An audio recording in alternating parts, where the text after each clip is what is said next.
रामकृष्ण हरी मंडळी, आपल्या भक्ती चॅनलमध्ये तुम्हा सगळ्यांचं मनापासून खूप खूप स्वागत. उद्या आहे दर्शवेळ अमावस्या. दर्शवेळ अमावस्या. अमावस्या म्हटलं की आपण पितरांच्या शांतीसाठी काही उपाय करत असतो.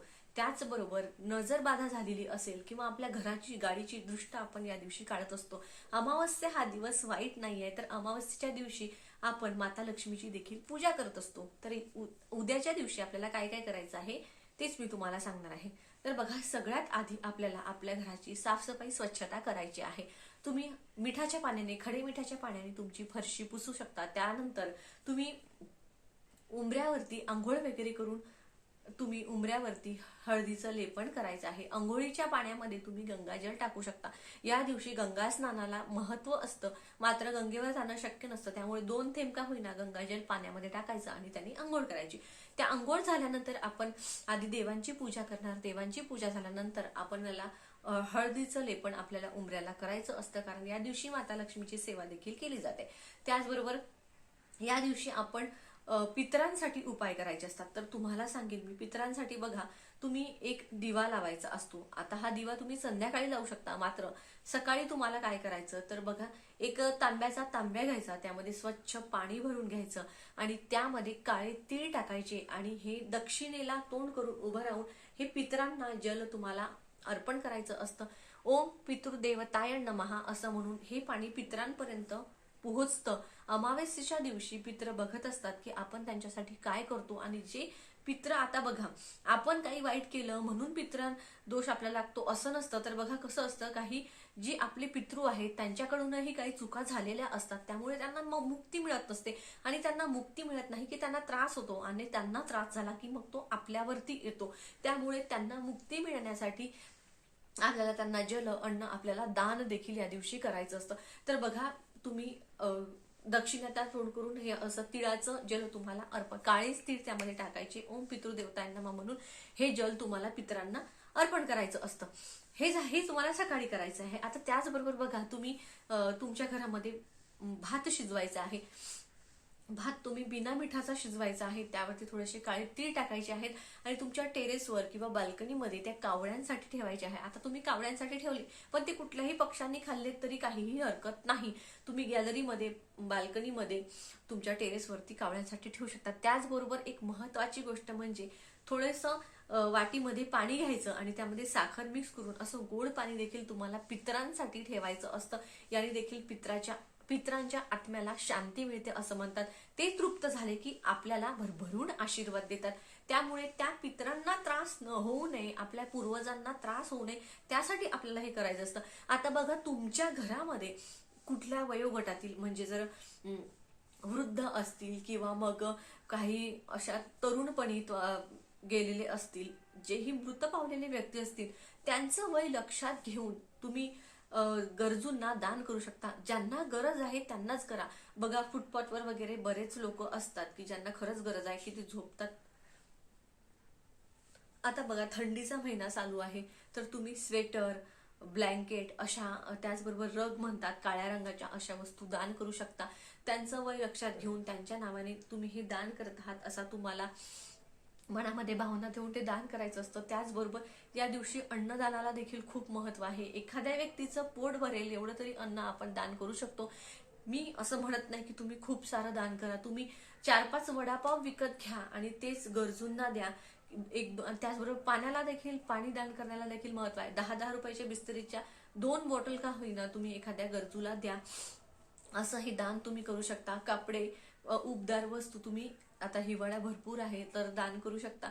तर त्याचबरोबर बघा, आपल्याला पितरांच्या शांतीसाठी संध्याकाळच्या वेळेला दिवा का लावायचा आहे, तर संध्याकाळी जेव्हा पित्र जाणार तेव्हा ते प्रकाशाकडे बघून तृप्त होणार, म्हणून आपल्याला आपल्या अंगणामध्ये दिवा लावायचा असतो. तर तो दिवा कसा लावायचा, तुम्ही एखादी प्लेट घ्या, थोडेसे तांदूळ त्या प्लेटवरती ठेवा आणि मातीची पंती घेतली तरीही चालेल, स्वच्छ धुवून घासून पुसून घ्या, जुनी असली तरी चालेल, फक्त स्वच्छ करून घ्या. त्यामध्ये तुम्ही तिळाचं तेल टाका आणि काळे तीळ टाका आणि कापसाची वातच तुम्ही त्यामध्ये लावायची आहे. फुलवात आपण लावत नाही, लक्षात घ्या. तर दक्षिणेला तोंड होईल अशी वात तुम्हाला त्या दिव्यामध्ये टाकायची आहे आणि दक्षिणेला तोंड करून आपल्या मुख्य प्रवेशद्वाराच्या बाहेर आपल्या डाव्या हाताला, बाहेर जाताना आपल्या डाव्या हाताला तो दिवा आपल्याला प्रज्वलित करायचा आहे दक्षिणेला तोंड करून. जमलं तर पितृअष्टक म्हणा. पितृअष्टक अतिशय सोपं आणि साधा आहे. हवं तर व्हिडिओच्या शेवटी मी तुम्हाला ते देते बघा. त्याचबरोबर काही लोक दर अमावस्येला किंवा दर शनिवारी आपल्या माठाजवळ देखील असं म्हणतात की पितरांचा वास असतो, त्यामुळे आपला जो माठ असतो, हंडा परिंडा ज्याला आपण ते म्हणतो, तिथे देखील दक्षिणेला तोंड करून एक दिवा लावला जातो. त्यामध्ये देखील काळे तीळ टाकले जातात आणि पितरांना प्रार्थना केली जाते की तुमचा आशीर्वाद आम्हाला लाभू द्या आणि पितरांना मुक्ती होण्यासाठी प्रार्थना आपल्याला करायची असते. पितृअष्टक आपल्याला म्हणायचं असतं. त्याचबरोबर बघा, पिंपळाच्या झाडाला देखील या दिवशी बरंच महत्व दिलं जातं. पिंपळाच्या झाडाखाली मोहरीच्या तेलाचा दिवा दक्षिणेला तोंड करून लावला जातो. 3, 7 अशा प्रदक्षिणा मारल्या जातात. तर हा सुद्धा तुम्ही उपाय करू शकता. बघा, पितृदोष, आम्ही कुणाचं वाईट केलं नाही मग आम्हाला पितृदोष लागेल कसा, असं नसतं. तर बघा, पितरांना त्रास झाला की मग आपल्याला त्रास होतो, त्यामुळे पितरांना मुक्ती मिळावी, ते भटकू नये, त्यासाठी आपण हे उपाय करत असतो.